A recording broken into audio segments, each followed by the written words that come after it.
Namaskar, good morning, all dear students. Today we will be discuss a new chapter of decisions relating to pricing. Decision relating to pricing. विक्रय निर्धारण संबंधी निर्णय। प्रिय विद्यार्थियों, आज हम एमकॉम एबीएसटी फाइनल ईयर के स्टूडेंट के लिए एक नए चैप्टर मूल्य निर्धारण संबंधी निर्णय के बारे में डिस्कस करेंगे। और ये जो मूल्य संबंधी निर्धारण के संबंध में जो निर्णय लिए जाते हैं, उनके निर्णय लेने की क्या आवश्यकता है के बारे में भी चर्चा थोड़ी करेंगे। हमारे सभी विद्यार्थी इसको पूरा ध्यान से सुनेंगे और लास्ट तक इसको देखेंगे ताकि उनको पूरी जानकारी मिल सके और इससे संबंधित क्वेश्चन आपके किस पेपर में ज़रूर मिलेंगे और ये बहुत ही अच्छा टॉपिक है। तो शुरू करते हैं। मूल्य निर्धारण संबंधी निर्णय, डिसीजन रिलेटिंग टू प्राइसिंग। मूल्य निर्धारण संबंधी निर्णय किसी वस्तु या सेवा को प्राप्त करने के लिए मूल्य का भुगतान तभी करना होता है जब उस वस्तु या सेवा में क्रेता कोई उपयोगिता मिलती हो। किसी भी वस्तु को प्राप्त करने के लिए क्रेता उसका मूल्य तभी चुकाता है जब उसके लिए उसकी उपयोगिता हो। अगर किसी वस्तु की उपयोगिता नहीं है तो वह उस वस्तु का मूल्य नहीं चुकाएगा। और ऐसी वस्तु ये सेवा एक सीमित मात्रा पर उपलब्ध हो, और ये जो वस्तु है उसकी सेवा है वो एक सीमित मात्रा में उपलब्ध हो। इस प्रकार मूल्य किसी वस्तु ये सेवा की एक विशिष्ट इकाई के बदले मांगा गया या प्रस्तावित मौद्रिक प्रतिफल है। ये मूल्य की परिभाषा है। इस प्रकार मूल्य किसी वस्तु या सेवा की एक विशिष्ट इकाई के बदले मांगा गया या प्रस्तावित मौद्रिक प्रतिफल है। निर्मित वस्तु अथवा प्रदत्त सेवा के मूल्य को इकाइयों से गुणा करके विक्रय राशि, अगर हमें विक्रय राशि ज्ञात करनी है तो निर्मित वस्तु फिनिश्ड गुड्स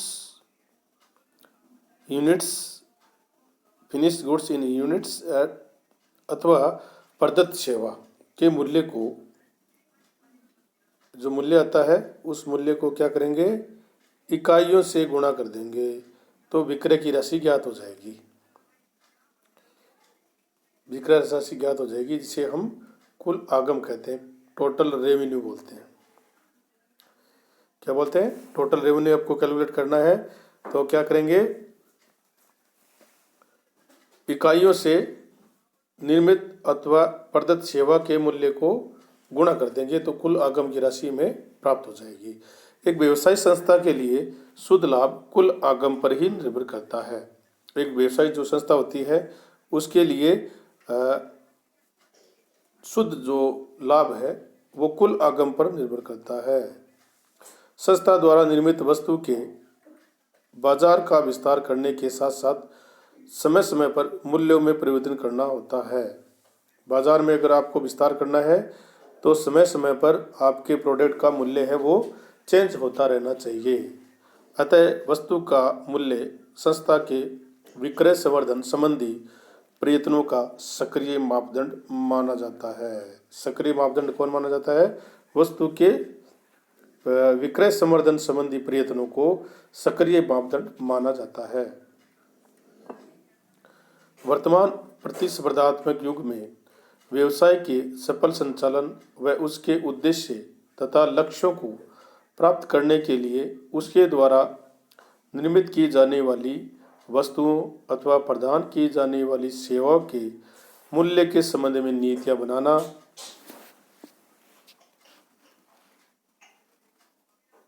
तथा उनका मूल्य निर्धारण करना प्रबंध के लिए एक महत्वपूर्ण कार्य माना जाता है। प्रबंध का एक महत्वपूर्ण कार्य क्या है कि जो सेवाएं प्रदान कर रहे हैं, जो वस्तुएं हम निर्मित कर रहे हैं, उनका मूल्य निर्धारण करना और उनके संबंध में नीतियां बनाना, ये प्रबंध के लिए एक बहुत ही महत्वपूर्ण और कठिन कार्य माना जाता है।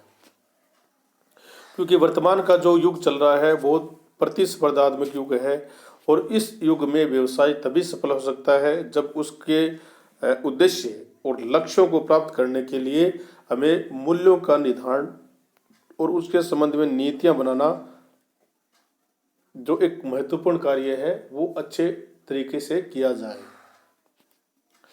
यद्यपि मूल्य निर्धारण संबंधी निर्णय करना प्रबंध का एक महत्वपूर्ण कार्य है, परंतु विद्यमान दशाओं और परिस्थितियों में किसी वस्तु और सेवा का मूल्य क्या होगा, ये निश्चित करना एक कठिन समस्या है।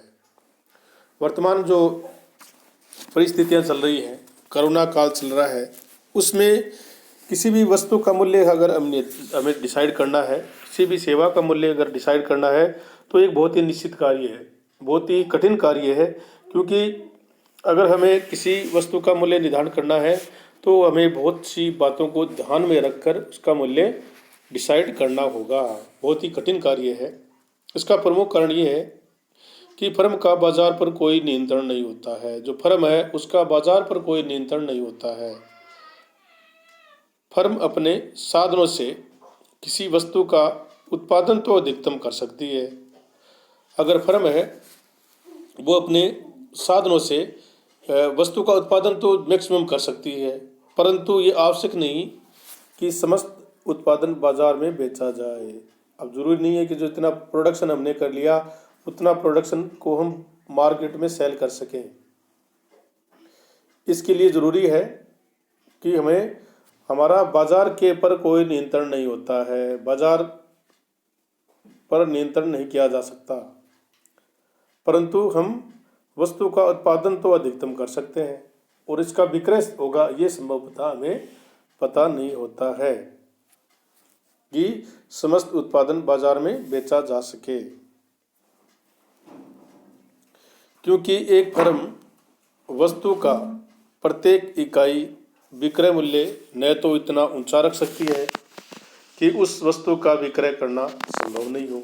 क्योंकि एक फर्म के लिए ये जरूरी है कि उसका मूल्य इस प्रकार का हो कि यदि उसने वस्तु का मूल्य इस प्रकार का रख दिया कि उससे विक्रय करना ही संभव नहीं हो, बहुत ऊंचा रख दिया हो, तो समस्या हो सकती है। परंतु यदि उस वस्तु का विक्रय करना ही संभव नहीं हो, बहुत ज़्यादा ऊंचा रख दिया तो विक्रय करना संभव नहीं होगा। और ना ही इतना नीचा रख सकती है कि उस वस्तु की लागत की पूर्ति न हो सके। और न ये कर सकते हैं कि जो प्रोडक्ट हम निर्माण कर रहे हैं उसकी लागत ही हमें वसूल नहीं हो रही है, तो हमें विक्रय मूल्य को निर्धारित करना बहुत ही कठिन कार्य है। तो भी स्थितियाँ हो सकती है कि हम न तो इतना ऊंचा रख सकते हैं कि वस्तु को विक्रय करना ही संभव नहीं हो, और न इतना नीचा रख सकते हैं कि वस्तु की लागत की पूर्ति ही न हो।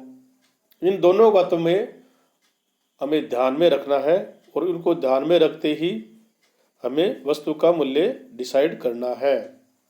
व्यवसायिक दृष्टि से फर्म के व्यवसाय में बने रहने के लिए ये आवश्यक है कि उसके द्वारा उत्पादित अथवा निर्मित वस्तु के विक्रय मूल्य से इतना रेवेन्यू अवश्य प्राप्त हो जिससे कि उस वस्तु की कुल लागत टोटल कॉस्ट के साथ साथ सामान्य नॉर्मल प्रॉफिट की भी पूर्ति हो सके। ये महत्वपूर्ण बात है कि हमें व्यवसायिक दृष्टिकोण से फर्म में व्यवसाय में बने रहने के लिए आवश्यक है कि उसके द्वारा उत्पादित अथवा निर्मित वस्तु के मूल्य से हमें इतना रेवेन्यू अवश्य प्राप्त होना चाहिए जिससे कि वस्तु की टोटल जो कॉस्ट है वो प्राप्त होने के साथ साथ हमें नॉर्मल प्रॉफिट प्राप्त हो सके। अगर नॉर्मल प्रॉफिट प्राप्त नहीं होगा तो हमें वस्तु का निर्माण करना संभव नहीं होगा। अगर लागत की पूर्ति नहीं होगी तो भी वस्तु का निर्माण करना संभव नहीं होगा। तो इसीलिए ज़रूरी है कि मूल्य का निर्धारण करना बहुत ही सेंसिटिव और बहुत ही महत्वपूर्ण और कठिन कार्य है। अब मूल्य निर्धारण की आवश्यकता क्यों है? मूल्य निर्धारण से संबंधित जो हम निर्णय ले रहे हैं उनकी आवश्यकता क्यों है? क्योंकि यदि किसी भी वस्तु को प्रथम बार बाजार में प्रस्तुत किया जाए तो उसका मूल्य निर्धारण करना आवश्यक होता है, उसका मूल्य का निर्धारण करना आवश्यक होता है। इसके अतिरिक्त जब कभी वस्तु की किस्म में परिवर्तन हो जाए तो ये बाजार की परिस्थितियों में बदलाव उत्पन्न हो जाएगा, परिस्थितियों में बदलाव उत्पन्न हो जाएगा, तो भी मूल्य निर्धारण संबंधी निर्णय लेना आवश्यक हो जाता है। इन परिस्थितियों में कुछ महत्वपूर्ण परिस्थितियां जो निम्नलिखित है। अगर हम बाजार में कोई वस्तु प्रथम बार उतार रहे हैं, प्रोडक्ट को लॉन्च कर रहे हैं, तो उसका मूल्य निर्धारण करना आवश्यक होता है। इसके अतिरिक्त कभी कभी हम वस्तु की जो क्वालिटी है उसमें चेंज करते हैं, तो क्वालिटी को जब चेंज करेंगे तो वस्तु का मूल्य निर्धारण करना जरूरी होता है। और ये बाजार की परिस्थितियों में बदलाव होने के कारण भी संभव हो सकता है। बाजार की परिस्थितियों में बदलाव हो गया तो भी हमें मूल्य संबंधी निर्णय लेना आवश्यक होता है। अब कुछ महत्वपूर्ण परिस्थितियां हैं जिनमें हम मूल्य संबंधी निर्णय लेने होते हैं। नंबर 1, जब एक नए उत्पाद का निर्माण किया गया हो। जब एक नया प्रोडक्ट हम लॉन्च कर रहे हैं तो उसका मूल्य निर्धारण करना आवश्यक होता है और मूल्य निर्धारण करने संबंधी निर्णय लेने होते हैं। नंबर 2, जब विक्रय अभिकर्ता ये सूचित करते हैं कि उनसे कुछ या सभी उत्पादों के विक्रय से अनुमानित लाभ अपेक्षाकृत कम प्राप्त हो रहा है। जब विक्रय एजेंट सूचित करते हैं कि जो प्रोडक्ट हम बेच रहे हैं या जो सभी प्रोडक्ट हैं उनके विक्रय से जो अनुमानित प्रोडक्ट का लाभ हमने सोचा था उससे कम लाभ प्राप्त हो रहा है, तो हमें री सेलिंग प्राइस डिसाइड करनी होगी। जब वर्तमान मूल्यों के प्रति ग्राहकों का स्पष्ट विरोध हो, जब वर्तमान मूल्य जो हमने डिसाइड किए हैं उसके प्रति ग्राहकों का विरोध है वो स्पष्ट रूप से प्रकट हो रहा है, तो हमें ग्राहकों को संतुष्ट करना होगा। ग्राहकों को जो मूल्य है उसमें हमें चेंज करना होगा, जिसके परिणाम स्वरूप विक्रय मात्रा में कमी हो गई हो और इसके कारण क्या हो गई, हमारी जो सेल है वो कम हो गई हो। सेल कम हो गई तो हमें क्या करना पड़ेगा, विक्रय मूल्य संबंधी मूल्य निर्धारण के संबंध में जो डिसीजन होगा वो लेना होगा, वो हमें लेना होगा, क्योंकि हमारा विक्रय की मात्रा में कमी हो गई है। जब एक अप्रत्याशित क्रेता किसी उत्पाद को एक विशेष मूल्य पर ही विक्रय करने का प्रस्ताव करता है, जब एक अप्रत्याशित क्रेता है वो किसी उत्पाद को एक विशेष मूल्य पर ही विक्रय करने का प्रस्ताव करता है, तो ऐसी परिस्थिति में हमें विक्रय मूल्य निर्धारण करने संबंधी जो डिसीजन है वो लेने होते हैं। इसके अतिरिक्त जब वर्तमान मूल्य पर उत्पाद को बड़े पैमाने पर बेचना संभव नहीं हो, जब बड़े वर्तमान मूल्य है उस पर हमारे जो प्रोडक्ट है उसके बड़े पैमाने पर सेल करना संभव नहीं हो, तो हमें उसका मूल्य वापस रीसेट करना होगा, वापस उसका मूल्य निर्धारण करना होगा और उसके संबंध में हमें निर्णय लेना होगा। और ये कुछ परिस्थितियां हैं जब हमें मूल्य संबंधी निर्णय लेने होते हैं और ये एक बहुत ही महत्वपूर्ण कार्य है प्रबंध का, क्योंकि किसी वस्तु का मूल्य निर्धारण करना संभव नहीं है। मूल्य निर्धारण करते समय हमें बहुत सी बातों का ध्यान रखना होता है, क्योंकि देखिए कि वर्तमान जो युग चल रहा है वो बहुत ही प्रतिस्पर्धात्मक युग है और इस प्रतिस्पर्धात्मक युग में व्यवसाय का टिका रहना बहुत ही कठिन कार्य है। और इसके साथ साथ हमारा कोरोना काल भी चल रहा है, जिसमें हमारी जो अर्थव्यवस्था है वो भी बहुत कठिन दौर से गुजर रही है और इसमें हमें व्यापार को आगे बढ़ाना है, तो उसमें मूल्य संबंधी जो डिसीजन होंगे वो बहुत ही मायने रखते हैं और उसका प्रबंध का इसको कठिन कार्य माना जाता है। आप सभी को मूल्य निर्धारण संबंधी जो निर्णय होंगे उसके बारे में नेक्स्ट हमारा जो कंटेंट होगा उसमें और हम आपको बताएंगे। आप इस वीडियो को ज़्यादा से ज़्यादा देखें, ज़्यादा से ज़्यादा इसको शेयर करें, क्योंकि ये आपके लिए बहुत ही महत्वपूर्ण टॉपिक है। इससे संबंधित क्वेश्चन आपको एग्जाम में ज़रूर मिलेंगे। तो आप इस पर पूरा ध्यान देंगे तो आपको फ़ायदा होगा। आप सबका बहुत बहुत धन्यवाद। Thank you.